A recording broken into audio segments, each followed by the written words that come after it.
మీరు స్టార్టింగ్ ఏదైతే ఫుటేజ్ చూసారో అది ఆసిఫ్. అది ఇట్లనే ర్యాలీలు తీస్తాం, క్యాండిల్ ర్యాలీలు తీస్తాం, ఇంకేమో తీస్తాం, 4 రోజులు ధర్నా చేస్తాం, 5-6 రోజులు ఫేస్బుక్లో పోస్ట్ చేస్తాం, దాని తర్వాత చల్లబడిపోతామని పొలిటికల్ లీడర్స్, పోలీసు వాళ్ళు అందరూ అనుకోవచ్చు. కానీ ఒకటి చెప్తున్నా సార్, మీ అందరికి ఒకటే చెప్తున్నా క్లియర్గా, ప్రతిసారి అట్లనే జరగదు. ఒకసారి చేంజ్ వస్తుంది, పక్కాగా చేంజ్ వస్తుంది. ప్రతిసారి ప్రతి రేప్ ఇన్సిడెంట్లో లోకల్ పూరలు ఎవరైతే ఉన్నారో ఆ ఏరియా వాళ్ళు ఆయన పట్టుకోవడం, పోలీసు వాళ్ళకి అప్పచెప్పడం, పోలీసు వాళ్ళు తీసుకొని కోర్టులో సబ్మిట్ చేయడం, దాని తర్వాత ఆయన మేపడం, వాడిని మేపుడు తప్ప చేసేది ఏం లేదు. ఇదే అవుతుంది ప్రతిసారి.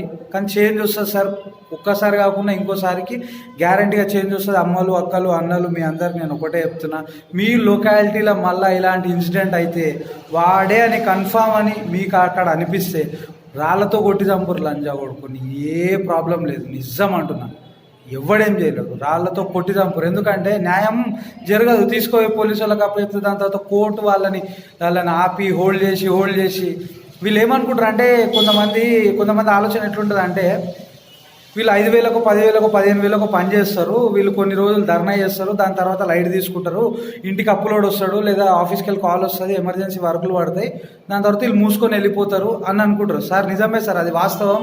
మా మిడిల్ క్లాస్ బతుకులు కాబట్టి మేము అట్లనే ఉంటాము. కానీ ఒక్కసారి చేంజ్ గ్యారంటీగా వస్తుంది. ఇవే రిపీట్ అయితే ఒక్కసారి చేంజ్ గ్యారంటీగా వస్తుంది. చిన్న పిల్ల సార్, 9 నెలల పిల్ల, అది ఆ న్యూస్ చూస్తుంటేనే ముద్ద దిగుతలేదు సార్ గొంతు లోపటికి, అన్నం తినబుద్ధి అయితే లేదు. అది చూస్తుంటేనే ఇంకొక న్యూస్ అయింది, 9 years బేబీ. ఆ పిల్లకి ఇంకా గాంధీలో సగ ట్రీట్మెంట్ కూడా చేయలేదంట. ఏంది సార్ ఇది? ఏ పొలిటికల్ స్పెజర్ పడుతుంది, ఏది పై అధికారుల స్పెజర్ ఎవరి మీద పడుతుందో అది వాళ్ళకే తెలియాలా. ఎందుకంటే ఇక్కడ అందరు లేబర్ వాళ్ళ బిడ్డలు కదా, పని చేసుకునేటోళ్ళ బిడ్డలు కదా, మీకు ఆంతలేనట్టుంది. అది సంగతి, అసలు సంగతి అది. ఇక్కడ ఏమైపోయిందంటే టోటల్గా ఫస్ట్ ఆసిఫ్ అని అయింది కదా, ఆ పిల్ల మేకలు గాయానికి పోయిందనమాట. మొన్న జరిగిన ఏదైతే మనకి ఇక్కడ కీసరగుట్ట రోడ్డుకు ఆ దారిలో జరిగింది కదా మనకి, అది వచ్చేసి ముగ్గురు ఆడోళ్ళని బాయిలేసి చంపిండు కదా ఆడు, డిగ్రీ పిల్ల. మామూలుగా వాళ్ళు రైతుల బిడ్డలు అనమాట, రైతుల బిడ్డలు, మిడిల్ క్లాస్ వాళ్ళు అనమాట వాళ్ళు కూడా. మొన్న హల్వాల్లో జరిగింది చూడు, ఒక చిన్న పిల్ల 6 years బేబీ. ఆ పిల్ల కూడా వాళ్ళ డాడీ మేస్త్రి అనమాట, లేబర్ బిడ్డలు. ఇప్పుడు ఏదైతే ఇది జరిగిందో 9 months బేబీ, ఆ చిన్న పిల్లని తీసుకుపోయినావు కదా, అదే ఫాల్తూ ముండా కొడక, చిన్న పిల్లని తీసుకొని పోయినావు కదా నువ్వు. ఆ చిన్న పిల్లలు మిడిల్ క్లాస్ వాళ్ళు అనమాట. మీ పెద్దోళ్ళకి వాంతలేవు సార్.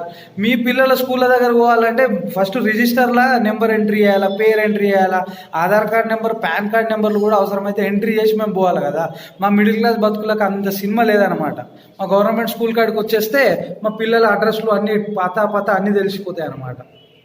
ఏంది సార్ ఇలాంటి దాడులను ఆపాలంటే ఫైనల్గా ఒకటే మాట, రాష్ట్రం మొత్తం ఒకటే మాట మాట్లాడుతుంది, టోటల్ స్టేట్ మొత్తం ఒకటే మాట మాట్లాడుతుంది, సంపేరు అంతే, వేరే ఓడే వాడతలేరు. సంపేరు, ఎన్కౌంటర్ చేయరు అంటారు కాదు. 2008 అదే వరంగల్ గడ్డ మీద యాసిడ్ పోసిరు 2 అమ్మాయిల మీద. ప్రెస్ ముంగట్కి వచ్చిర్రు, ఒప్పుకుర్రు మేమే పోసినామని. దాని తర్వాత ఆధారాలను సేకరిద్దామని పోయిర్రు.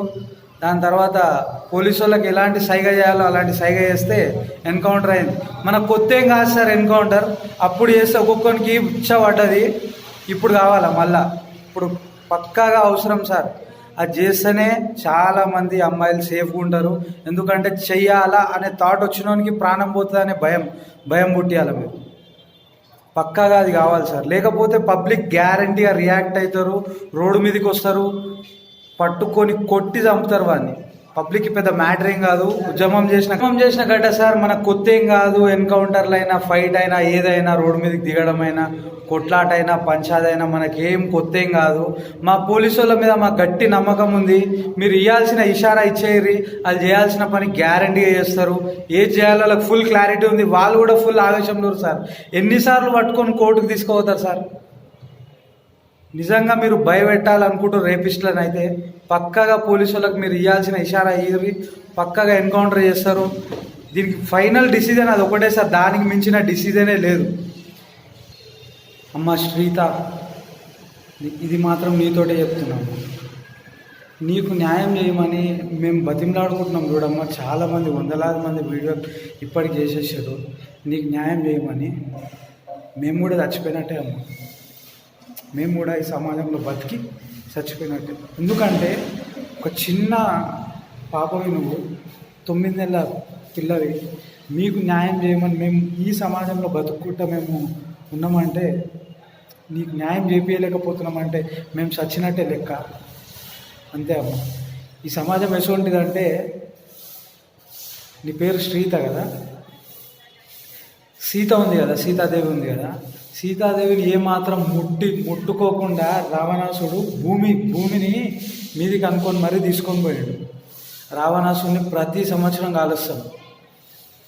అర్థమైందా అమ్మ? అది మేము చేసే పని. రావణాసుడిని ప్రతి సంవత్సరం కాలుస్తాము.